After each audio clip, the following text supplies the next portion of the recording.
अपनी सजा काटकर लक्ष्मी आज जेल से आज़ाद हो रही थी, पर उसे सूझ नहीं रहा था कि वो कहाँ जाएगी और क्या करेगी। साहब, मैं जेल से छूट तो गई हूँ, पर बाहर जाकर मैं करूँगी क्या? मेरी बेटी भी अब मुझसे कोई रिश्ता नहीं रखना चाहेगी। जीऊँगी भी तो किसके लिए साहब? आप मुझे यहीं रहने दो ना। हाथ जोड़कर लक्ष्मी ने जेलर से गुजारिश की। 14 साल उम्र कैद की सज़ा काट चुकी लक्ष्मी का एक जुर्म यही था कि उसने अपने पति की हत्या की थी। अपनी 11 साल की बेटी मुनिया को बिकने से बचाने के लिए उसने अपने पति के सर पर हंसिया दे मारा था। लक्ष्मी को उम्र कैद हो गई और मुनिया को एक एनजीओ को सौंप दिया गया। आज लक्ष्मी की रिहाई का दिन है, लेकिन वो अपने काले अतीत की छाया से मुनिया को दूर रखना चाहती है। जेल में भी कभी उसको नहीं बुलवाया मिलने को। उसे मुनिया की पढ़ाई, नौकरी और शादी की खबरें जेल में ही मिलती रहती थी। वो बेटी से मिलने से शायद इसलिए घबराती थी कि कहीं उसका आज उसकी बेटी का भविष्य ना निकल जाए। अपनी बेटी के बारे में सोच ही रही थी कि जेलर ने लक्ष्मी को बुलवाया। क्या हुआ साहब, आपने बड़े साहब से मेरी नौकरी की बात कर ली ना? लक्ष्मी, पहले इनसे मिलो। ये है सोहन और मुनिया, तुम्हारी बेटी और दामाद। दोनों एक ही जगह काम करते हैं और तुम्हें भूले नहीं हैं, घर ले जाने आए हैं। लक्ष्मी मानो खड़ी खड़ी मूर्ति बनी, दोनों को निहारने लगी।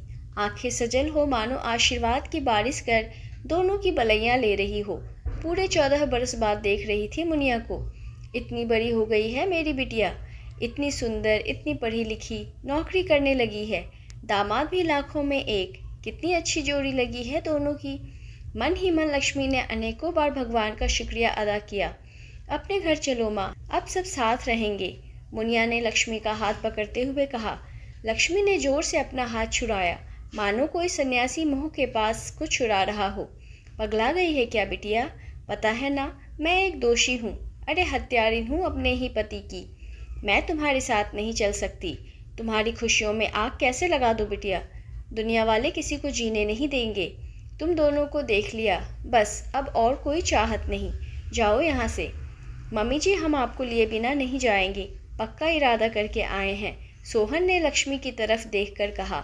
मुनिया ने धीरे से लक्ष्मी का हाथ अपने पेट पर रखते हुए कहा, हमारे लिए नहीं तो अपने आने वाले नाती या नातिन के लिए ही चलो प्लीज़ माँ। और दुनिया की चिंता आपको कब से होने लगी?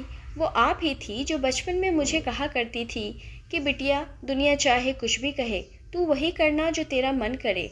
माँ, आपने मुझे बचाने के लिए अपनी पूरी उम्र यहाँ काट दी। आपकी बेटी आपके प्रेम और दुलार के लिए हर पल तड़पी है। जब भी कोई सफलता मिलती थी तो मन ही मन आपको उसका श्रेय दे दिया करती थी। जब सोहन से शादी हुई तब भी बस आपकी बात का मान रखकर जेल नहीं आई, मन में ही आशीर्वाद ले लिया। जानती हूँ आपको संकोच होगा, लेकिन माँ, अब मैं आपकी ममता की छाँव के लिए और नहीं रुक सकती। आप हमारे साथ आ रही हो बस। और वो बिलखते हुए लक्ष्मी के गले लग गई। इस बार लक्ष्मी ने उसे हटाया नहीं, बल्कि अपने गले लगा लिया। वो समझ गई थी कि उसकी बेटी भी उसके बिना उतनी ही अकेली थी जितनी वो खुद। अपने अतीत को अलविदा कह लक्ष्मी जेलर साहब से बोली, जा रही हूँ साहब, पर आपकी सिखाई बातें सदा याद रहेंगी। आपको यह कहानी कैसी लगी हमें कमेंट कर ज़रूर बताएं। नई कहानी सुनने के लिए हमारे चैनल को सब्सक्राइब करना ना भूलें। मिलते हैं एक नई कहानी के साथ, तब तक धन्यवाद।